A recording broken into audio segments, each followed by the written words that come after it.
I'm here to do a sort of chit chat and do your nails with me video. So yeah, let's get started. By no means am I a professional at doing your nails, so this is just sort of what I do at home. Just went to shut the door, so I'm just gonna put on my base coat. I buffed my nails already. I do gel nails at home, and I'm just using OPI base coat here. So yeah, so I just thought I would come on here and, talk to you guys a little bit about being a parent, a full-time working parent. I have a 2.5-year-old daughter, if you didn't know that already. And I just recently completed my master's program. And so you can imagine I was doing school, work, and being a parent and trying to have your own life. And yeah, and it's a little challenging, I would say.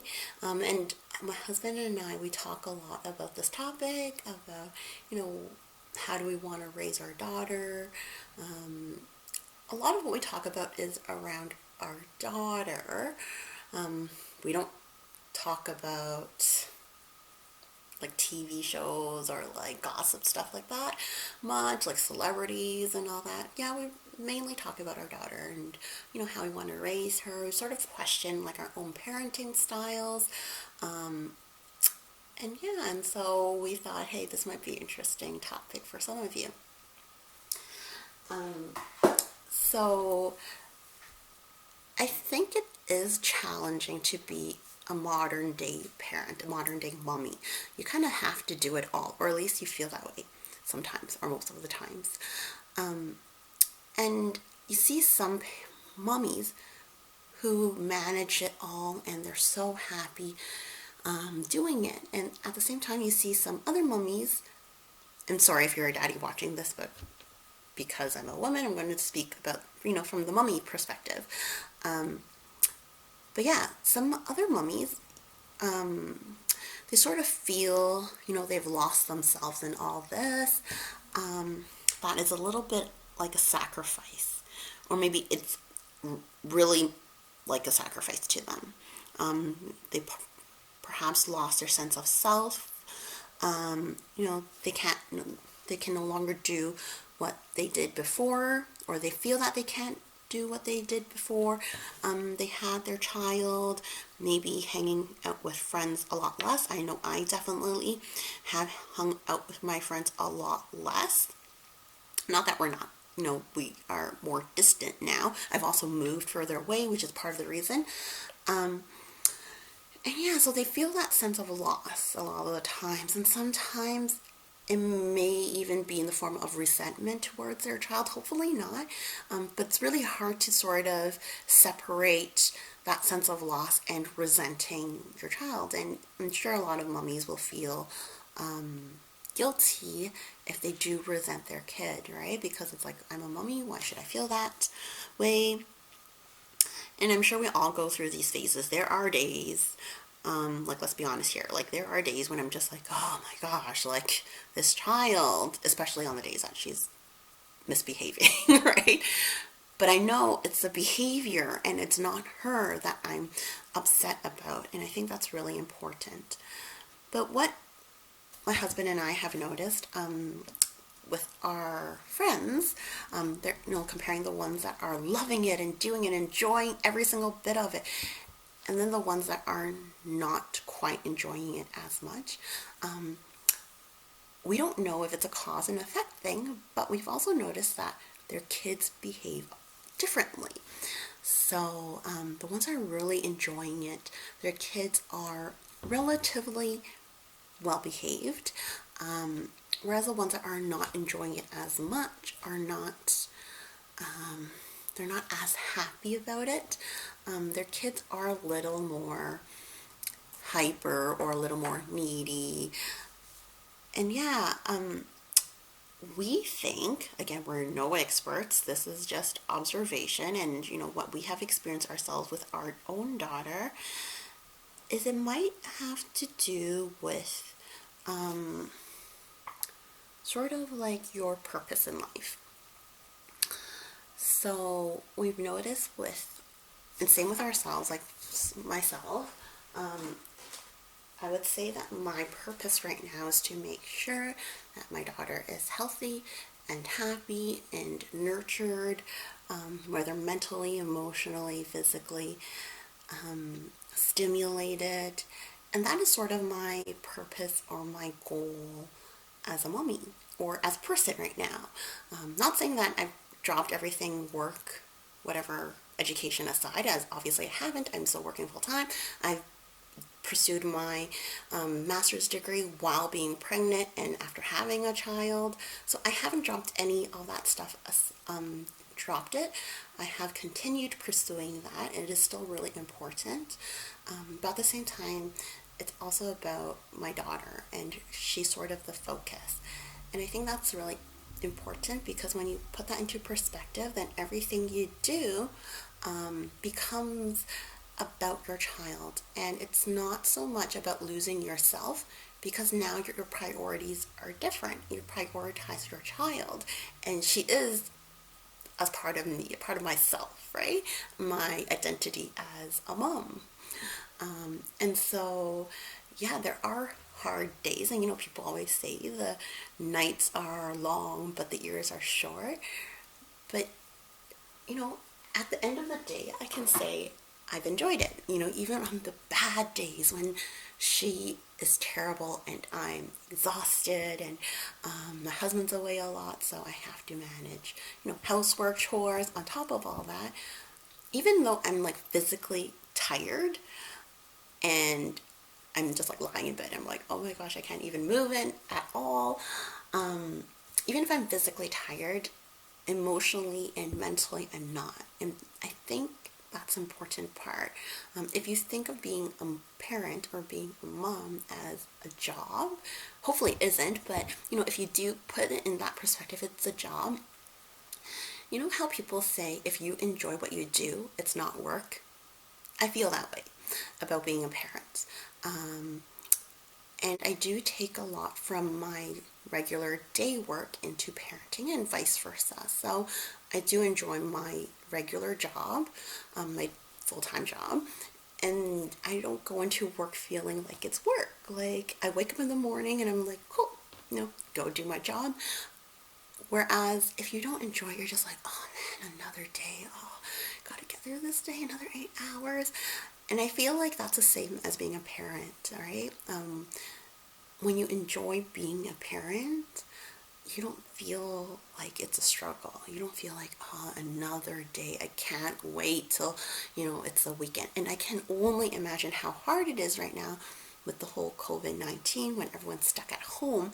And possibly before all this, you had daycare or school that you could drop your kid off to, or a place, or grandparents or whatnot, or friends, and now you don't have those relief, and you have to do it all on your own. I can only imagine how hard that must be.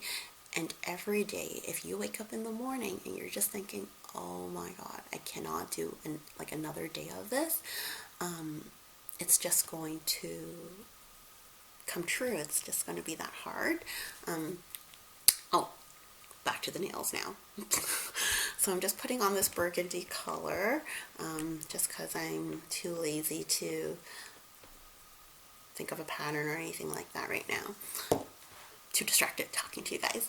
But yeah, so I think it does have a lot to do with your perspective. And like I said, the mummies who are enjoying it, it seems that their perspective is all about stimulating, making sure that their child is well cared for. And as long as they are, their work means nothing. Like the effort that they put in is nothing in comparison to, the rewards that they get seeing their child happy and stimulated and nourished and healthy. So I think that is really, really important. The other thing is, recently at work, and I don't know if you happen to be my coworker, you may have also participated in this a presentation by a guest speaker. So we had a guest speaker come in from Microsoft.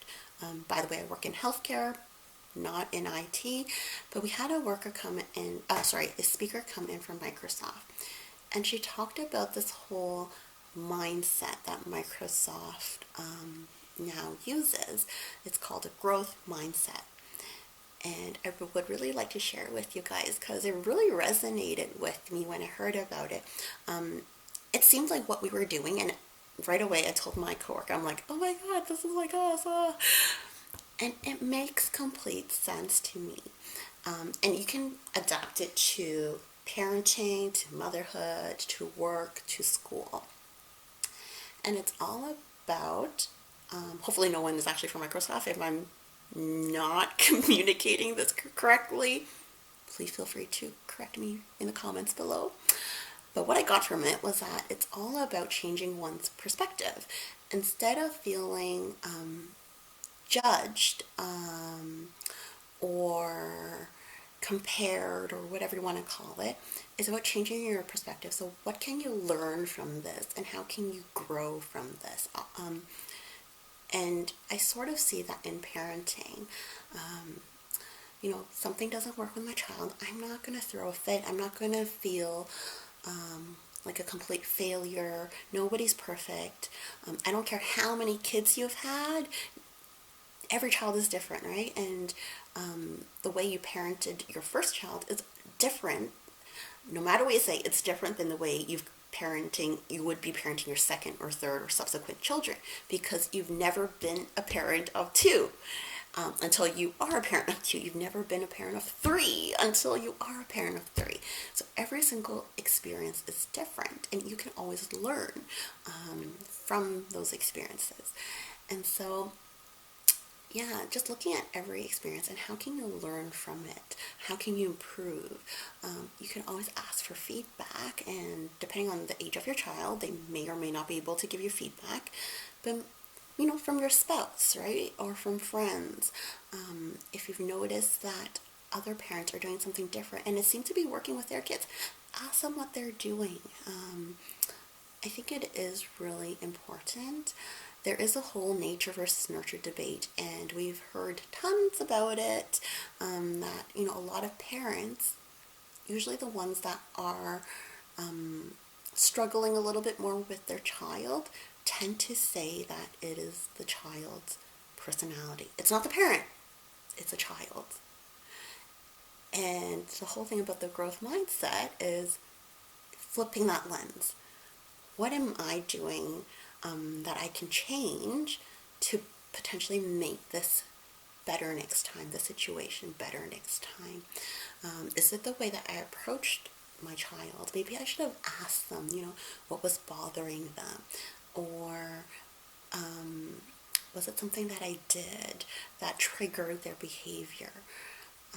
Again, I'm not an expert, but a lot of times they say there are the ABCs to behavior, and those stand for, A stands for the antecedent, or what happened before the behavior itself, which is a B, and then the C is the consequence. And I've had a couple dogs. I still have one dog, and I compare raising a child with having a pet or having a dog a lot of the times. And some people may strongly disagree, but I treat my dog like a child. Okay? And so I always think it's quite similar. And a lot of times with dogs, like for training, it's like training a child, right? So if you want to reward a behavior for pets, you might give them a pet, you might give them a treat, etc., or a good job, or good doggy kind of response. But if you respond differently, you can condition them to continue that behavior. So one example is my dog always barks when someone rings a doorbell or when we come home, and that is completely my fault, not the dog's fault, because when she was little, I would greet her when I came home. I didn't stop her from barking. I would pet her and, cuddle her. And so she learned that barking gives me this reward, this petting, this affection. And the same goes for your child, right? So if they express a certain behavior and you're not going to curb the behavior early on, telling them that it's wrong or ignoring them until they, change their behavior or talking to them, they will continue that behavior. So for instance, kids that are considered needier, I don't really like that term because I don't know, I just don't like it. But kids that are considered like that, is it potentially because, one, they're not getting enough attention, they're being ignored? So a lot of times with that growth mindset is, what are we doing as adults that we can change to help the child? It's too much to expect at this point, especially if you have a younger child, for them to understand all these like abstract concepts. So we really have to make it simple for them, right? And if your child is a little more verbal, then it definitely helps. Our daughter is pretty verbal, so we can get her to tell us, and we have to help her with some of the words because she doesn't have all the vocabulary. We can get her to tell us if she is upset. So sometimes we'll ask her. So in the beginning stages, we can say, are you upset? Are you sad? Are you, crying? Like, so these sort of emotions, and then she'll say yes or no. And usually, when we ask it is because she is upset. And we'll ask her, why? Is it because mommy did this, or, whatever it is. And once we start talking about it, she calms down right away. She feels that someone is listening. She is heard. We have acknowledged her feelings, and it just helps. And day by day, as we are doing this, she's no longer having those outbursts, right? She still throws things. She still has those tantrums, and it's okay to be upset. And we tell her that, you can be sad, you can be angry, but you can't throw things, right? Or you can't hit people. So those are the behaviors we want to curb. And we are relatively calm parents. Finished my thumb. I'm just going to put the top coat on now. But yeah, so we are relatively calm parents. I'm just using OPI top coat. So I think that also helps with the child, because it's sort of a response thing, right? A feedback that they get. If the parents are always angry and yelling, or there's a lot of excitement going on, that's the vibe they're going to get, and that's going to rub off on them. So we're relatively calm at home. We don't typically raise our voices at home. She knows she is in deep, deep trouble when we do raise our voice and she doesn't like it. Then we know that. And so, yeah, that has a lot to do with the kid. And so when people say nature versus nurture, yes, but what environment are they in, right? I think that also has a lot to do with their personality or the way, their behaviors. So if you don't want your child bouncing off the wall, then don't encourage bouncing off the wall. Or have a specific time that this is like physical activity time where you can do these things that, introduce quiet time, for instance. But yeah, we're not an expert. This is just sort of what we've experienced, what we have observed.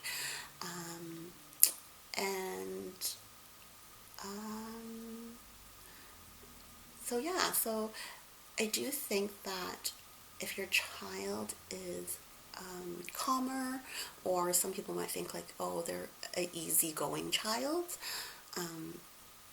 they were not born easygoing, guys. Okay, it's all work. Okay, I'm not saying that if your child is bouncing off the walls that you haven't put in work, but it really has to do with how you're doing it, right? How effective is it? Yelling at your kid every day because they're bouncing off the walls probably isn't going to help. When has yelling ever helped anybody?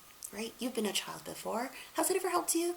You probably just resented your parents for yelling at you and held a grudge. So yeah, so those are sort of like the concepts that we use with our child, and her being calm just definitely helps us. And the fact that we can communicate with her and tell her things like, Mommy's going to work now, because right now with COVID-19, I'm working from home. This is a study. So yeah, so I can tell her things like, Mommy's going to work now. And she was like, okay, shh, don't bother Mommy. And she knows then that is a time when she needs to play quietly, or, play downstairs. Even though she's 2.5, she understands. My husband always likes to say, treat the child like a person. Don't treat them like a child. And some of you are like, what? They're a child. They are a child, but they understand way more than you think they do. We don't dumb things down for her. We were out on a walk today, and she was like, Mama, baby, and then she was pointing at the ground, and I was like, oh yeah, those are shadows. And so I started explaining shadows to her. I don't it doesn't matter to me whether or not she understands it. I just explain it in very, very simple concepts. What is a shadow? I'm not going to, tell her a lie like that's your imaginary friend or something like that, right? So it's really helping her understand, the world around her. We were playing with a puzzle that had astronauts on it, and so I put on some actual NASA or International Space Station astronauts on the TV for her to watch, and so she can relate, rockets, and things like that. We did a little blast off exercise, and then we were watching it, and she's looking at the lady, and she's like, oh, it's funny, she's floating. And so I started explaining things to her. Basically, it's like gravity or zero gravity, but not in those scientific terms, right? Just like, oh, look, she's floating around. Look, she's pouring water out. The water is turning into droplets. It doesn't pour the way it would pour for you. So yeah, never would I say oh, that's too difficult for her. Let's do baby talk.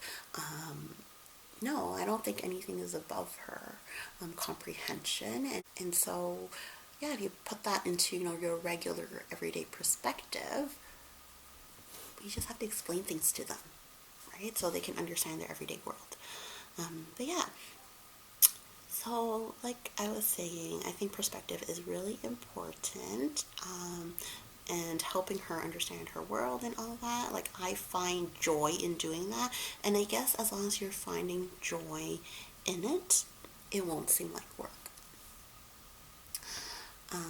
And obviously I do other things on the side for myself, and it's not all about my daughter. I don't, and which is also why I don't feel like it's a sacrifice. So I do things like right now, talking to you guys, I'm doing my nails. So her dad is playing with her right now, or if she's taking a nap or something like that, I would do my nails. I used to do them pretty often, as people who know me know, every 2 weeks or so. But because of COVID-19, I kind of removed them, and I didn't bother redoing them since I was just at home. But yeah, I didn't feel like it was a loss though. Do I miss it? Sure, but it's no big deal, guys, at the end of the day, right? So I think it helps if you think about, what is important to you? What is your purpose in life? And try to keep it general. I know it's kind of going from parenting, doing your nails, and now we're like, what? She's talking about the purpose of life. I think it really, really matters. It just makes everything make sense. It's like a puzzle. Once you figure it out, what you need to build, then you can start building it, right? So for instance, so when I was in high school, I actually had a tutor ask me this question: what is your purpose in life? No one has ever asked me this question before until she did. And no one has ever asked me since, right? And so I just thought that was such a important, profound question in life. Why don't people ever ask you this question? What is your purpose in life? And I would say every step since that day has been towards this purpose. Before I continue, so I just finished doing this hand. I will clean the edges. Just very, very simple. So, and I started this my right hand. So yeah. So I think, you as a parent, you really sort of harvest what you sow, like as in like farming, sowing, and you can't really. This again is my own perspective. You can't really blame a seed or a plant for being good or bad, right? It's really what environment have you placed it in, how have you nurtured it. That's what you're going to get.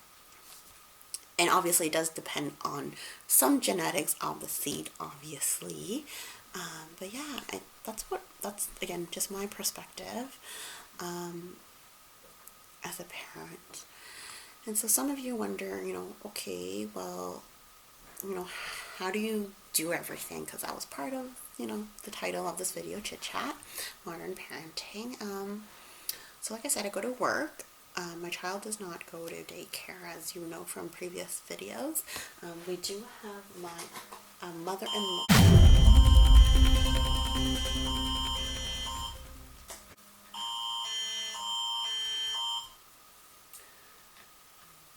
So we have this thing now where we get these emergency alerts on our phones. And so yeah, that was just an emergency, COVID emergency alert. That is on my phone. So yeah, I do have my mother-in-law who actually stays with us. Usually, now that there's COVID, she doesn't stay with us. But usually she'll stay with us Monday to Thursday. And she watches our daughter. And then on Friday, my parents come over just, to see their grandchild. And they spend like 2 days or so here. And they go home. And it really, really helps because, like I said, my husband is on the road a lot. So they're not here to do work. So they don't cook for us. They don't clean for us. They really only watch our daughter and make sure she's fed. Make sure she's fed and changed. They don't bathe her either. So when my husband's not here, I do it. When my husband's here, he usually bathes our daughter. So we're pretty much hands-on, even though we do have help.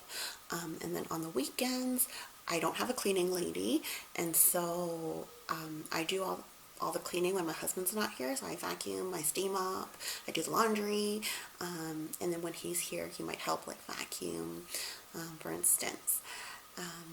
And some of you may have cleaning ladies. You might think like, oh, they must be able to do everything because they have like maids and like cleaning ladies and just eat out every day or something. No, we don't do that. I actually cook dinner every night after work, and I mean like every night. Okay, because people who know me know I don't really like meal prepping. Like I don't cook everything in a large batch and like keep it for this week and just eat portions every day. I don't do that. It's pretty much like fresh cooking every night. We might have some leftovers, and usually I bring it for lunch the next day. So I don't cook huge quantities. And some of you may disagree and feel like, oh my god, then I'll be wasting so much time cooking. To each their own.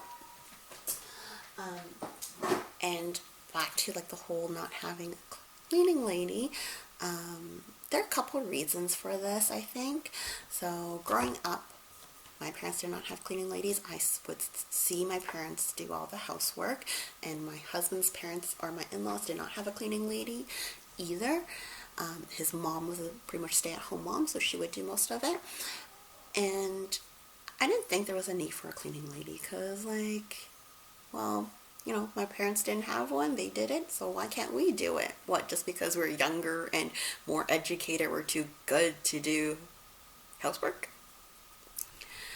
I also think if you can afford it, great, good for you.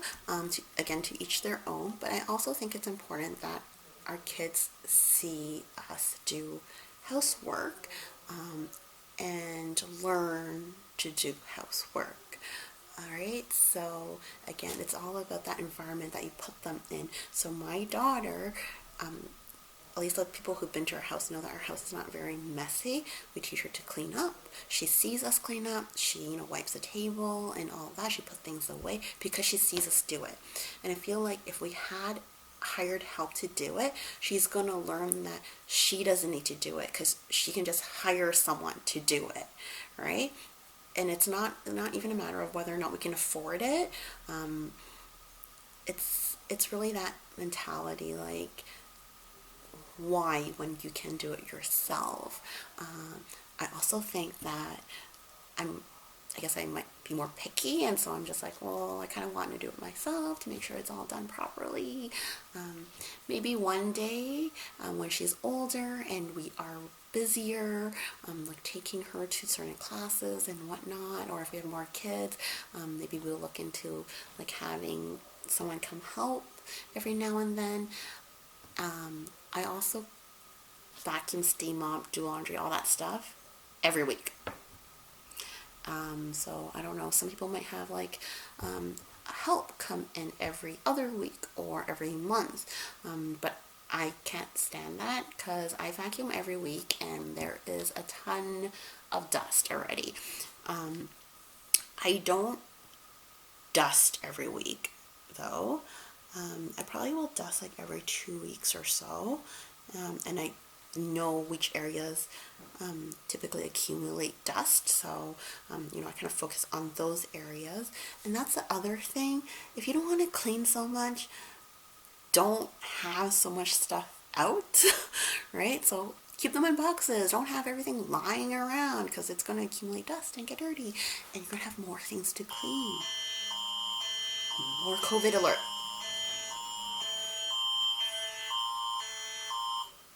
Okay, this time en français. All right, very good, because we live in a bilingual country. But yeah, so that's sort of my take on cleaning. So I also want her to learn about, roles and responsibilities, right? So yeah, so we do our own housework. The only thing that we don't really do is shoveling the snow, because we do live in an area that snows. So I did ask my husband to have someone come help us shovel the snow in the morning so I can get to work on time and I don't have to worry about that. And I don't want my mother-in-law out shoveling snow because, you know, she's like older. I don't want her to like hurt herself or leave our daughter in the house unattended, right? So it just makes sense. So yeah. So that's part of role and responsibilities. Oh yeah, so back to how do I do everything. Besides the cooking, I also clean. And I find joy in doing these things. I find joy in taking care of my belongings, such as my house. And that's also another value I want to instill in my daughter, to take care of her belongings, right? And not treat them like trash and throw them around and scribble all over them. And she doesn't do any of that. She doesn't draw on her stuff. She doesn't draw on the walls. Right? It's about taking care of your things, just like a house. You take care of your house. And I find joy in doing those things, like I was saying. I also try to involve her sometimes when, like, my parents can't come over on the weekends. I'm left alone with her, and I try to involve her in the chores, and I find that that kind of helps sometimes if TV is not going to distract her. She really likes playing with the vacuum. So yeah, there's that part. And I know it's dusty. She doesn't have dust allergies or anything like that. But it's not that big of a deal. I can just wash her hands after. She really likes help folding laundry, and I think we have a video that we talked about that. So, like, she's fine if I leave the room. She's not going to throw a fit. Ever since she was little, she was fine with me leaving a room. And, sorry for using the whole pet analogy again, but it's just like pets. spots where you train them, so they can do an out of sight stay. Right? So when she was little, I would, like, couple months old, I would leave her in like a playpen, and I would kind of do like peekaboo and like mommy's back, so she has that sense of security. And then gradually I would wait longer, move further away. I would go in the basement so I could still do chores like laundry and stuff like that. And then I would, you know, come back up every now and every couple minutes just to check up on her and be like, hey, mommy's still here. What are you doing? So she thought it was like a game, and she was fine with it. She didn't throw a fit or anything. And I think it helped her, like, not have separation anxiety, like, because she was used to, hey, mommy would disappear, but mommy always comes back, right? And it's all about that sense of security. I think that's really important for kids. Besides getting fed, like when they're babies, besides getting fed and changed, it's really having that sense of security, right? So if you can provide pretty much these three things, and obviously affection, I think it does help with that calm child. They don't really ask for much. They're pretty easygoing. So yeah, so even nowadays, she's okay if we walk away, and people are actually quite surprised. They're like, oh, she's so independent. She plays by herself. Again, you kind of reap what you sow, right? It's not like she was born this way. We have sort of trained her, not like actual like classes training, but you know what I mean, right? Day to day, we have trained her to be this way. So yeah. As for cooking, because that's the sort of other type of videos that we do, cooking videos,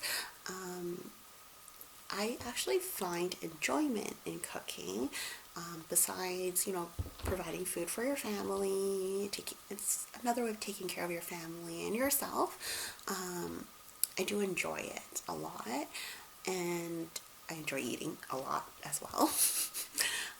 And so I don't think it's a chore. I mean, it is work. It's hard work, you know, planning and prepping. And there are days I'm just like, oh, like I wish I didn't have to cook today. You know, I would have those lazy days, and I'll tell my husband, oh, let's just like go out for dinner, or like let's just order pizza. Usually we don't go out for dinner where we live, just because things close earlier and there aren't that many options, at least for things that I like to eat. So yeah. So I don't really have a choice. I kind of have to cook every night. But if you live in an area where, you know, you get to order food in all the time, that's great. Less work for you. But I do like, you know, cooking. I think it is, personally, I think it is important that our, you know, our child grows up in a family where, you know, like food is more of an event at home where we cook together. It's a time for us to bond. It's not just purely about eating something for sustenance at this point. So I do want to instill those values in here. It's about like family time. And I also think that if she is involved in the cooking, she will value the food more, right? And she will eat it better because she was involved in either, you know, she goes to the grocery stores with us too.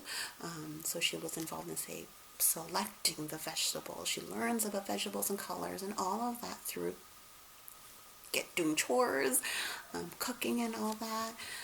So we just do like everyday learning, mixing things, stuff like that. But yeah, like if I think back to my own upbringing, you know, there were days when like all my grandparents were at our house, aunts and uncles and my parents, and we would make these massive dinners for everyone, and I loved it. It was so much fun, and so I sort of want to, you know, have let my daughter experience that as well. So I know it's harder now that we are busier, everyone's working, right? Especially if you just have that nuclear family, you don't have in-laws and things like that to help you. How do you do it all, right? And I do try to make a conscious effort to do it all. We do eat later than most families. Most non-Asian families that we know. I don't know, for whatever reason, Asians just tend to sleep later. It's actually interesting because growing up, I was born in Hong Kong, and in Hong Kong, even elementary school kids would have homework until 12, right? And so they would typically have dinner at, like, say, 8, and it was normal. Whereas here, you would have Western families or non-Asian families, and they'll tell you, well, we sleep at like 8, or our kids go to bed at 7, and we're like, what? Because of where I work, I have to commute home, and by the time I get home, it's almost 7. So there is no way my daughter is going to bed because my mother-in-law does not make dinner. Okay, so she can help. Sometimes, to ask her, can you put the rice into the rice cooker, for instance. But she doesn't know how to cook the things that we like to eat or that I would like to eat. And like my husband says, apparently I cook better,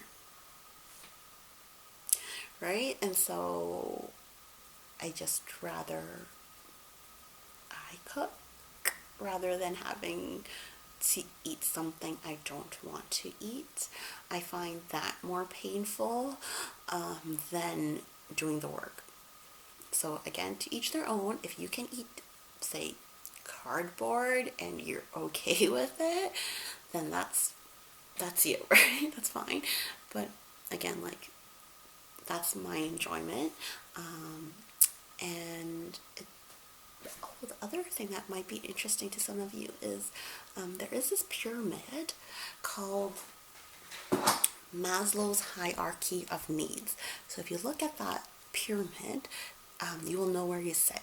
So if you're on the bottom of the pyramid, what you're looking at are food, shelter, safety, those sort of things. And then when you slowly move up to the pyramid, the top is self-actualization, right? And so depending on where you are on this pyramid, you will know what you need as a person or as a mummy.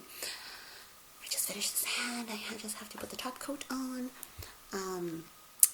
So yeah, I think that is also important and good to know. But that's why I cook every day, or pretty much every day, maybe not so much on the weekends, just because we're running around doing chores. So usually it's a very, very simple dinner, like noodles or something like that. And lunch, we typically eat out on the weekends because we can't make it back home on time because we're like running from grocery store to grocery store, or going to other stores to pick up things for errands and whatnot. But yeah, that's what I do. What else do I do? So when I was still doing my degree, I would actually have to study and read because there was a lot of readings, or write my papers at night.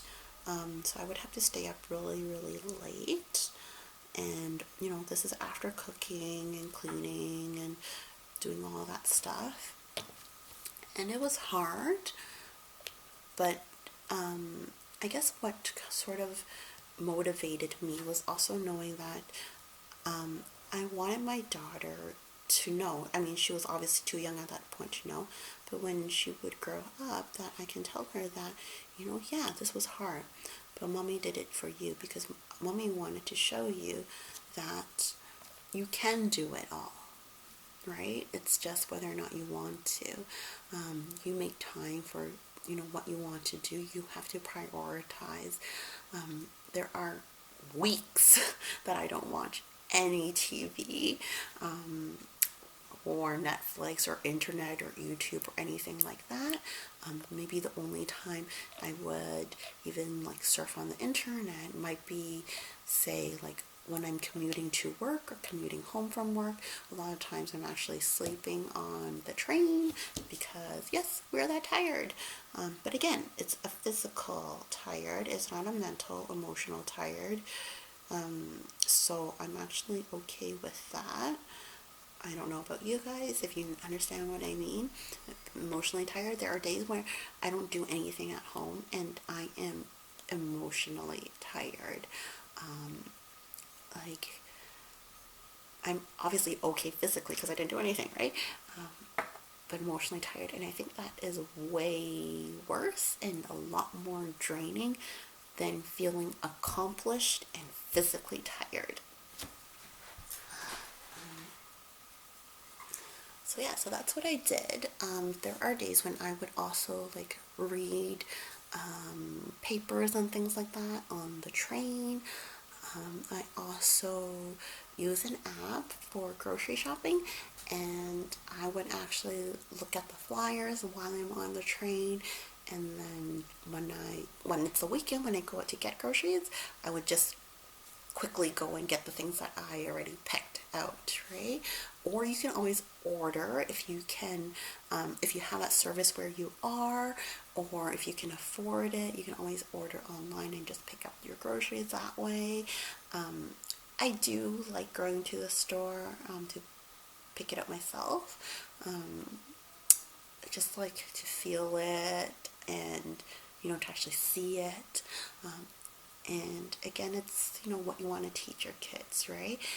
I think it's fun, right? And she actually gets excited going to the grocery stores. She likes to go to like the fish market area, even though whenever she goes, she's like, it's stinky, right? But then she's like, oh, lobsters and fishes, and so she can actually relate to the things that she is learning or watching on TV. But yeah, this video is getting quite long, and actually I am done. Both hands. Yay! So yeah, let me know if you guys like these videos, and we might do some more chit chat videos next time.